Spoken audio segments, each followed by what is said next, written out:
Hi, welcome yoga friends and family. We are here for a little shoulder stand demo today. So I know a lot of you have been wanting to work on some postures while you are kind of confined to your home and doing your own practice. So I want you to be able to practice safely and comfortably. And a really good way to start to learn the shoulder stand series is with the use of a wall. So you'll notice Christopher has got the short edge of his mat butted right up against the wall. You can kind of point to it. It's literally touching the wall. Okay, Vanna White.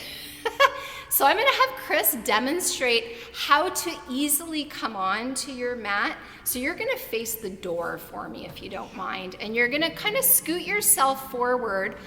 So you're gonna go away from me. So scoot yourself forward so you're just sitting on the edge of your mat. So you'll notice that Christopher's left hip is literally touching the floor. His right hand is there supporting him. He's gonna start to lean into his right hand so that he can, as gracefully as possible, let those legs kind of come around and up the wall. So you'll notice that he's moved away from the wall. So he's just kind of scooching himself back in right now. So don't go in so close, especially for those of you that have tighter hamstrings. Can you demo what it would look like if you had really tight hamstrings and it was gonna lift? No, I don't want you to come away from the wall, but so that your low back actually leaves the wall, because the legs come up and the low back lifts. So you wanna bring your hips right up against the wall for me again. So Chris is fairly flexible. He can have those legs up at a 90-degree angle, but if you don't have that ability, and if bringing your legs up to 90 is causing your low back to pull away from the floor, bring yourself out just a little bit. So this is an excellent posture to do regularly if you stand on your feet a lot, you sit at a desk for extended periods of time, just taking legs up the wall. So this might be the first step for you, because doing this in the middle of a yoga space or in the middle of a room, it gets pretty fatiguing to have to hold your legs up. So the beauty of the wall is that it supports you. So the next place you can take it, and I'm gonna kind of come around to the front of the camera, is bringing your arms down to the sides of your body.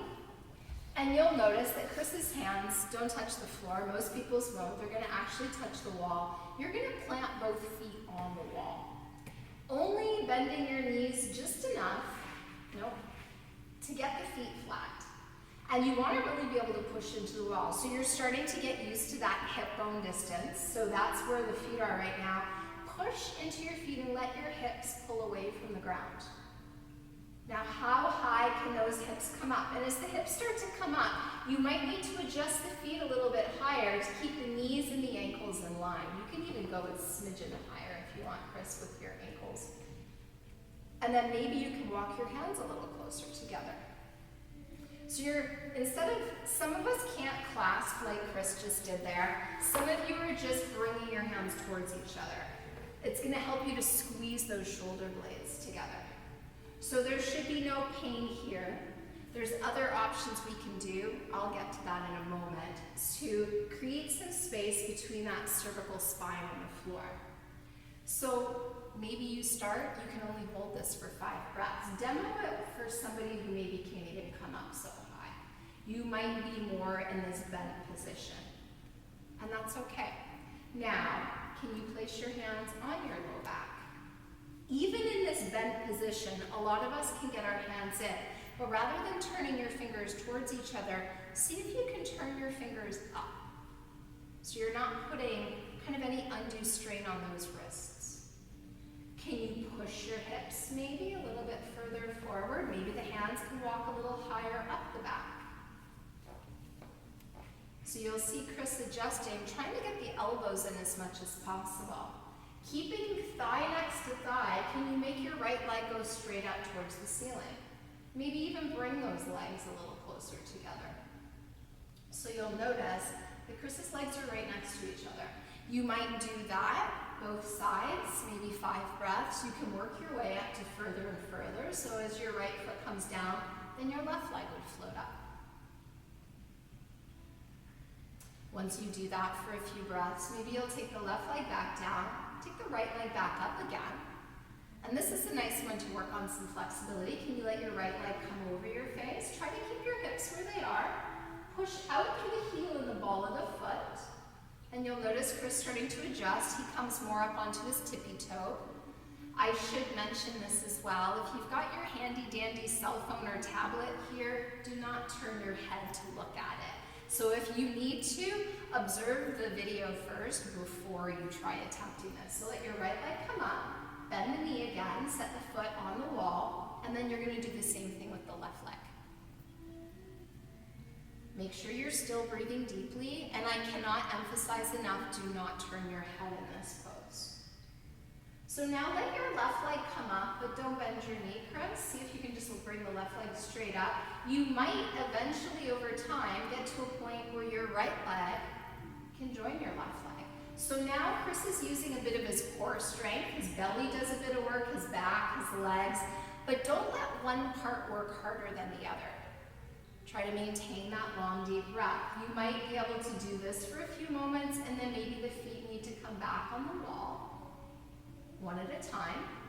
Then the hands come off the back, and then lower nice and slow. Start at the top of the spine and try to roll out one vertebra at a time. So I'm going to show you a little demo with a blanket. It is a bit trickier against the wall because it's hard to know exactly where you need that blanket to be. But if you do have discomfort, because you'll notice there's a nice big gap here when Chris is lying naturally. But when he came up into the pose, that really got pushed into the floor. And for some people, myself included, I much prefer a blanket. So Chris, I'm just going to have you roll over to the right for me. I can kind of eyeball where it was. Can you come a little bit away from, and then come back for me?